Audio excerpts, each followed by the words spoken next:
Добър вечер! Току-що чухте отказ от концерта на Агропалм в Благоевград, а всъщност този концерт е част от проявите, които съпътстват посещението на Занко в Благоевград. Занко е тук в нашото студио по покана на екипа на рубриката "Изкуството да живеем". А кой е Занко?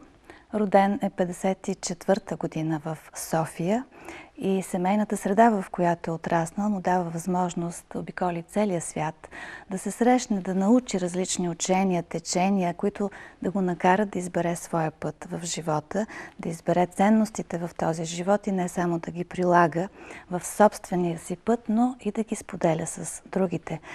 Питах го кои са неговите ученици. Той каза, че са хиляди, но не би желал да бъде лидер, да бъде някой зад него, а да вижда щастливи хора пред себе си. Но повече за себе си ще научите от самия Занко, който е тук в студиото на предаването "Изкуството да живеем". Аз много ти благодаря, че от Германия дойде специално за това предаване. Може би ти ще кажеш защо. Аз също благодаря за поканата и защо откликнах на тази покана. Защото имах възможност да погледна някои от тези предавания, които ми харесаха с тази позитивност и с отвореността, с желанието да се предложи някаква алтернатива на човека. И понеже започнах с кратки биографични данни, а пък така мотото ти пред журналистите в Благоевград беше да откриеш себе си вътре в себе си. Кой е Занко в тебе? Вътре в мен Занко го няма. Занко е само отвън. Вътре е просто тишина и безкрай. Това не знам дали е достатъчно, но това е, което е. За някой да, за други е необяснимо. Какво означава тази тишина? Може ли да се обясни с прости думи? Тишината е там, откъдето ние идваме и там, където един ден ще отидем. Ти го наричаш сътворението. Съществуването. Съществуването.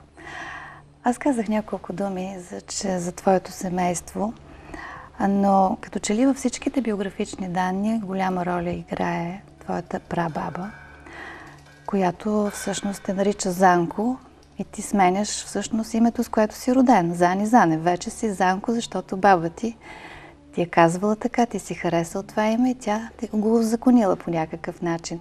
Каква е ролята на твоята баба, с която ти си живял 7-8 години, а тя е била на 100 години?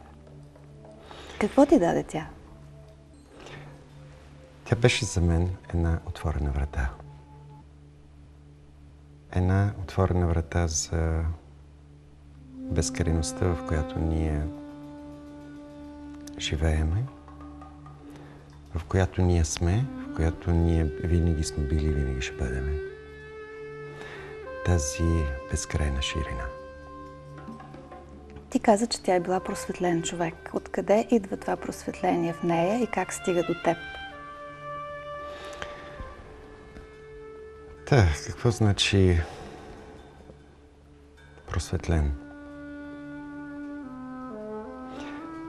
Това е състояние непроменяемото или непроменимото, неизменяемото състояние на съзнанието винаги да присъства в това, в което е. А кое е съзнанието? Съзнанието е нашата същност. Нашата ментална същност е съзнание. Всичко това, което ни обгражда, заобикаля, е също едно съзнание. Целият универсум е също едно съзнание. И понеже аз започнах с така стойностите на живота, които ти си избрал и които следваш своя път и предаваш на другите, кои са те? Ценностите в този живот. Ами, за един човек най-голямата ценност е да бъде човек.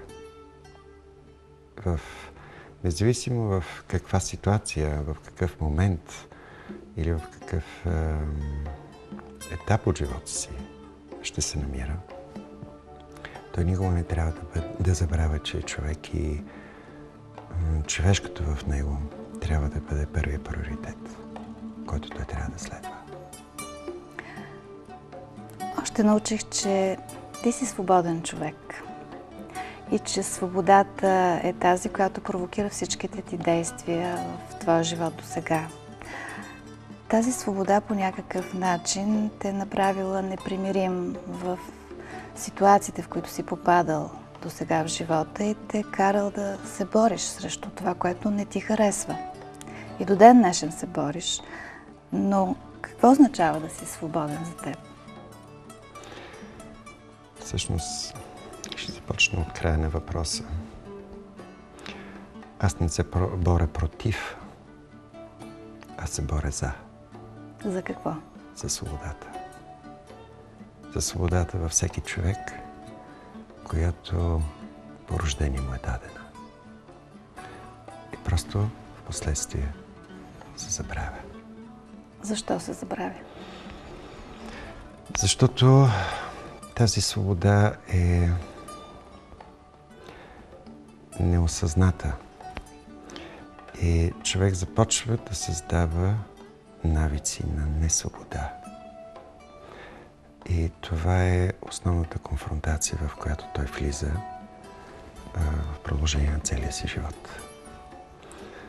Това са понятията, с които ние в този живот общуваме свобода и несвобода.